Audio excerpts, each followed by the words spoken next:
Hi friends అందరికీ.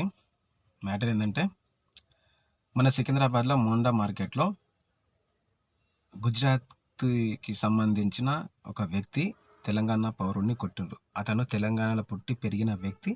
ఆ తాత ముత్తాతలు గూడా మొత్తం తెలంగాణకు సంబంధించిన వ్యక్తి. తెలంగాణ రాష్ట్రంలో రావాలని చెప్పి వాళ్ళ ఫ్యామిలీలో పోరాడిన వ్యక్తులు గూడా ఉన్నారు. అయితే ఆ మార్వాడి వ్యక్తి ఎవరైతే మన తెలంగాణ వ్యక్తిని కొట్టిండో, కులం పేరు ఎత్తి దూషించి కొట్టిండ్రో ఆ వీడియో మన తెలంగాణ ఉన్న ప్రజలందరికీ తెలుసు. అయితే ఒక మేడం ఏమంటుందంటే, ఆ మేడం అందరికి తెలుసు. పేరు చెప్పడం ఇష్టం లేదు. అయితే ఆళ్ళకి ఆధార్ కార్డ్ ఇక్కడ ఉంది గదా! అయితే ఇక్కడ ఆధార్ కార్డ్ ఉంటే వాడు తెలంగాణోడు అయిపోతాడు గదా! అంటున్నాడు. మరి పాకిస్తాన్ నుంచి, బంగ్లాదేశ్ నుంచి, శ్రీలంక నుంచి, అమెరికా, ఆస్ట్రేలియా నుంచి వాడు ఇండియాకొచ్చి ఆడు ఆధార్ కార్డ్ తీసుకుంటే ఆడు ఇండియావాడు అయిపోతాడా? పాన్ కార్డ్, ఆధార్ కార్డ్ తీసుకుంటే వాడు ఇండియావాడు అయిపోతాడా? కాడు గాదా!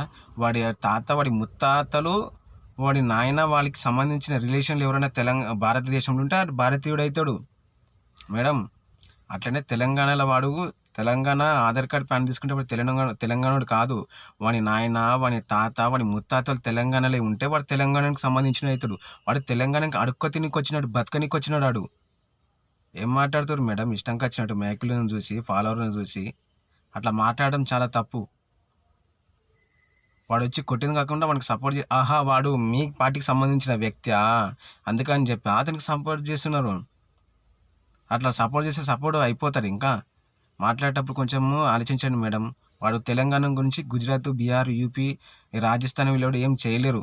మనం తెలంగాణ 4,00,00,000 ప్రజలు తెలంగాణని గొడవ కొట్టడలు పెట్టుకొచ్చి ర్యాలీలు తీసి, ధర్నాలు చేసి, ప్రాణత్యాగాలు చేసి తెచ్చుకున్న తెలంగాణ ఇది. ఇష్టంకొచ్చినట్టు